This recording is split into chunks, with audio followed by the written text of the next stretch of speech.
নমস্কার বন্ধুরা, আজকে একটা নতুন রেসিপি নিয়ে চলে এসেছি। তো আজকে বানাচ্ছি দই কাতলা। তো প্রথমেই দেখো, কাতলা মাছগুলোকে ভালো করে ধুয়ে নিয়ে নুন হলুদ মাখিয়ে নিয়েছি।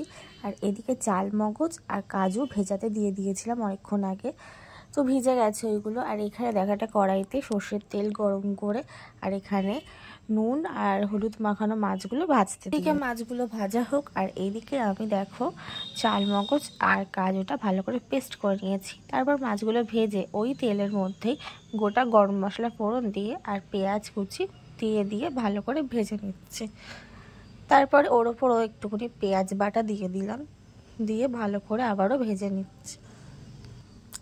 তার ওপর দিলাম দেখো রসুন বাটা, আদা বাটা দিয়ে ভালো করে কষিয়ে নিচ্ছি। আর এখানে একটু দিয়ে দিলাম লঙ্কা বাটা দিয়ে মশলাটা ভালো করে কষি একটুখানি তেল ছেড়েছে। আর আমি অল্প করে একটুখানি চিনি দিয়ে দিলাম, দিয়ে ওর ওপরে দিয়ে দিলাম ওই যে চাল মগজ আর কাজু পেস্টটা করেছিলাম সেই পেস্টটা, আর ওটা ধুয়ে একটু জলটা দিয়ে দিলাম। তারপর কিছুক্ষণ মশলা কষানোর পরে আবারও একটুখানি গরম জল দিয়ে দিলাম। তো তারপরে গরম জলটা দিয়ে ফুটতে দিলাম, ভালো করে ঝোলটা ফুটে গেল। তারপর আমি ভাজা মাছগুলো দিয়ে আরেকবার ফুটিয়ে নিলাম। তো দই কাতলা ঠিক এরকম টাইপের হয়েছে। তারপর আমি একটুখানি ঝাল করব বলে কয়েকটা কাঁচা লঙ্কা চিড়ে দিলাম।